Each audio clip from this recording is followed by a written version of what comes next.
2026 সালের ফেব্রুয়ারিতে supreme court একটি গুরুত্বপূর্ণ রায় দেয়।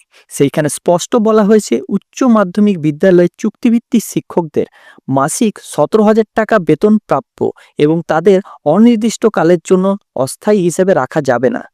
এই রায়ও বেতন সংশোধনের ক্ষেত্রে একটি গুরুত্বপূর্ণ ভূমিকা রেখেছে। নমস্কার বন্ধুরা, আজকের এই ভিডিওতে পার্শ্ব শিক্ষকদের জন্য রয়েছে একটি পজিটিভ বার্তা।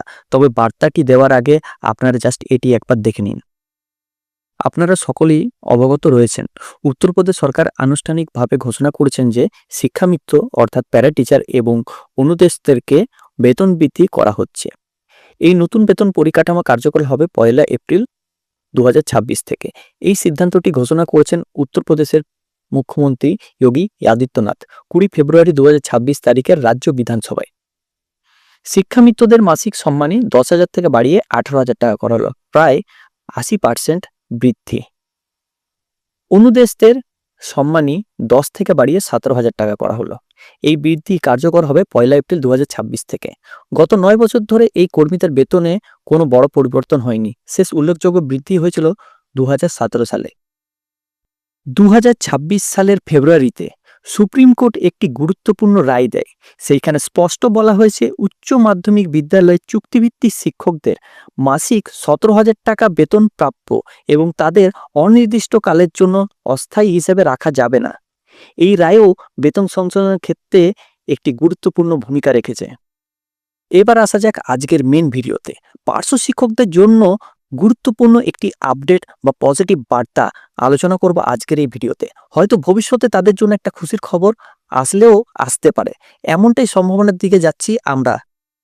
বন্ধুরা, আমরা একটু পেছনের ঘটনাগুলো একটু দেখি।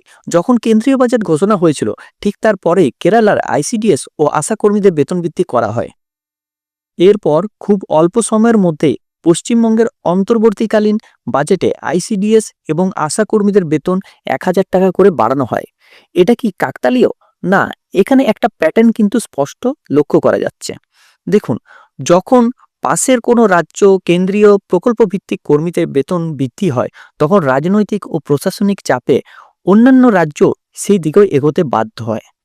এখন আমরা আসি উত্তরপ্রদেশের ঘটনায়। উত্তরপ্রদেশের প্যারা টিচারদের সম্মানী 18,000 টাকা করা হয়েছে। অনুদেশকদের 17,000 টাকা করা হয়েছে। আর এটা কোনো গুজব নয়, বিধানসভায় আনুষ্ঠানিক ঘটনা হয়েছে। এখন প্রশ্ন হলো, যেহেতু প্যারা টিচার প্রকল্প মূলত কেন্দ্রীয় প্রকল্প ভিত্তিক কাঠামোর অংশ, তাহলে কি বড় রাজ্যে যদি এই বৃদ্ধি কার্যকর হয়, অন্যান্য রাজ্যগুলি কি সম্পূর্ণ নিরপেক্ষ থাকতে পারবে? ইতিহাস বলছে পারবে না। আমরা আগেও জেনেছি, আগেও দেখেছি, কেন্দ্রীয় প্রকল্পের আওতায় থাকা কর্মীদের বেতন এক রাজ্য বাড়ালে অন্য রাজ্যেও চাপ তৈরি হয়। তাহলে কি পশ্চিমবঙ্গ পার্শ্ব শিক্ষকদের জন্য ভবিষ্যতের ইতিবাচক সিদ্ধান্ত আসতে পারে? সম্ভাবনা একদমই কিন্তু উড়িয়ে দিয়ে যাচ্ছে না। কারণগুলি একবার দেখে নিই। প্রকল্পের কাঠামো কেন্দ্রীয়, সুপ্রিম কোর্টের রায় চুক্তিভিত্তিক শিক্ষকদের পক্ষে, অন্য রাজ্যের উল্লেখযোগ্য বৃদ্ধি ইতিমধ্যে কার্যকর। এই 3টি বিষয় মিলিয়ে ভবিষ্যতের একটি নীতিগত পুনর্নির্বাচনের দরজা খোলা থাকছে।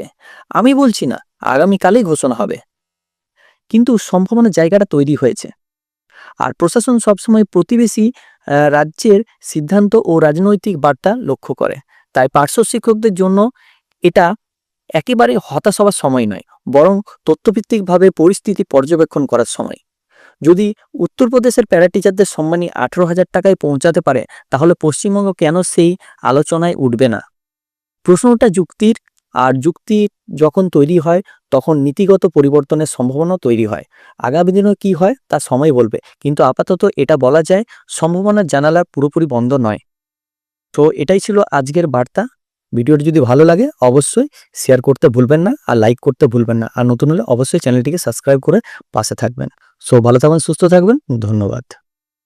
আশা করছি এই ভিডিওটা আমাদের ভালো লেগেছে। যদি ভালো লেগে থাকে অবশ্যই চ্যানেলটিকে লাইক, কমেন্ট এবং সাবস্ক্রাইব করবেন, এবং পাশে যে বেল আইকন রয়েছে সেটাকে ক্লিক করবেন নিয়মিত সবার প্রথম সঠিক আপডেট পাওয়ার জন্য। সো থ্যাংক ইউ, ধন্যবাদ এই ভিডিওটা শেষ অবধি দেখার জন্য।